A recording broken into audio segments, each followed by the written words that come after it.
ನಮ್ಮ Sahyadri news channel ಅನ್ನು YouTube, Facebook ಹಾಗೂ ಇನ್ಸ್ಟಾಗ್ರಾಂನಲ್ಲಿ ನೋಡಿ. ಸಬ್ಸ್ಕ್ರೈಬ್, ಲೈಕ್ ಮತ್ತು ಶೇರ್ ಮಾಡಿ ಪ್ರೋತ್ಸಾಹಿಸಿ.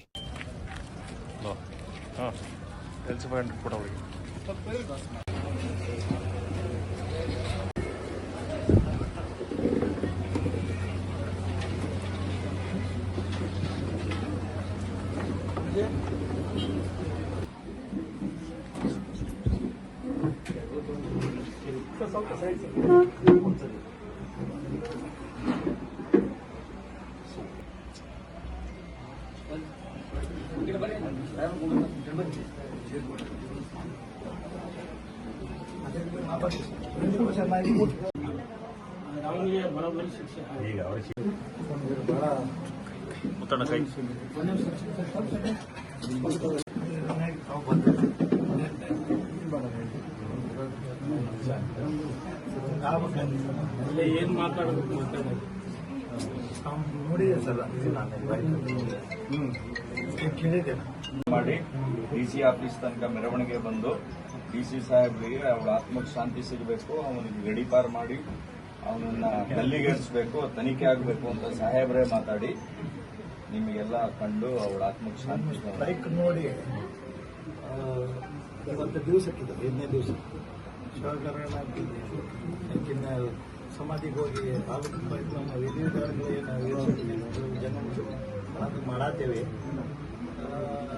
ಇವತ್ತು ನನಗೆ ಅಲ್ಲೇ ಶಿವಮೊಗ್ಗದಿಂದ ಆದೇಶ ಆಗೈತೆ ಕೇಳಿದ್ದಾರೆ, ಈಗಾಗಲ್ಲ ಇಲ್ಲಿ ತನಕ ಯಾರೂ ಇಂಟ್ರೆಸ್ಟ್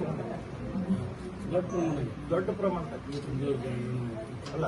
ಹೋರಾಟ ಯಾವ ಮಟ್ಟಕ್ಕೆ ಮುಡ್ತಂದ್ರಿ, ನನ್ನ ಮಗಳಲ್ಲ, ಈಗ ರಾಜ್ಯದ ಮಗಳು, ದೇಶದ ಮಗಳಾಗ್ಬಿಟ್ಲ.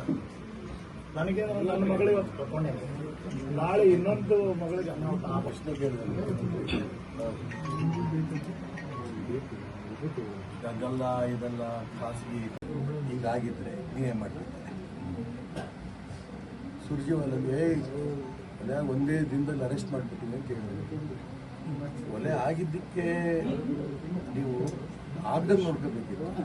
ಒಂದು ದಿನಕ್ಕೆ ಅರೆಸ್ಟ್ ಮಾಡೋದು ದೊಡ್ಡ ಕೆಲಸ ಅಲ್ಲ, ಆಗ್ದಂಗೆ ನೋಡ್ಕೊಳ್ಬೇಕಿತ್ತು. ಯಾಕಾಗ್ಲಿಕ್ಕೆ ನೋಡ್ಕೊಂಡಿಲ್ಲ? ಮಹೇಶ್ವರವರು, ಸಿದ್ದರಾಮಯ್ಯನವರು, ಸುರ್ಜಿವಾಲ ನಿಮ್ಮ ಹೆಂಡತಿಯವ್ರು ಕೇಳಿ ಪ್ರಶ್ನೆ ಫೋನ್ ಮಾಡಿ, ಸರಿನಾ? ನೀವು ಹೇಳಿಕೆ ಕೊಡ್ತೀರಿ, ಸರಿನಾ? ಮನೆ ಹೆಣ್ಮಕ್ಳು ನಿಮ್ಮ ಹೇಳಿಕೆ ಒಟ್ಟಿಗೆ ಕೊಟ್ಬಿಟ್ರೆ ಎಲ್ಲರೂ ಶಾಂತಿ ಶುಭ ಆಕೆ ಶಾಂತಿ ಯಾವಾಗ ಸಿಗ್ತೈತೆ ಹೇಳ್ರಿ?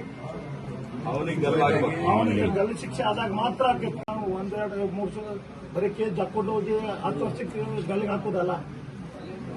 ಸ್ಪಾಟ್ ಇವತ್ತು 5 ದಿವಸಕ್ಕೆ ಈ ಕ್ರಮ ತಗೊಂಡಿದ್ದೀರಿ. 5ನೇ ದಿವಸಕ್ಕೆ 1ನೇ ದಿವಸದಿಂದ ಏನು ಸ್ವಲ್ಪ ತಾವು ತನಿಖೆ ನಡೆದೈತೆ ಅಂತ ಹೇಳಿದ್ರಿ. 2ನೇ ದಿವಸದಿಂದ ನಿಮ್ಮ ದಾರಿ ತಪ್ಪಿಸಿದ್ರು, ಅದನ್ನೇ ಹೇಳಿಕೆ ಹೇಳ್ತಾರೆ. ಈಗ ನೀವು ಒಳ್ಳೆ ಸ್ಟೆಪ್ಪಿಗೆ ಬಂದಿರಿ, ಮಾಹಿತಿ ತಗೊಂಡಿರಿ. ದೇಶವ್ಯಾಪ್ತಿ ಹೋರಾಟ ಮಾಡಿದಾಗ ನೀವು ಎಚ್ಚೆತ್ತಾಗಿರಿ. ಈಗ ಮುಂದೆ ನಮಗೆ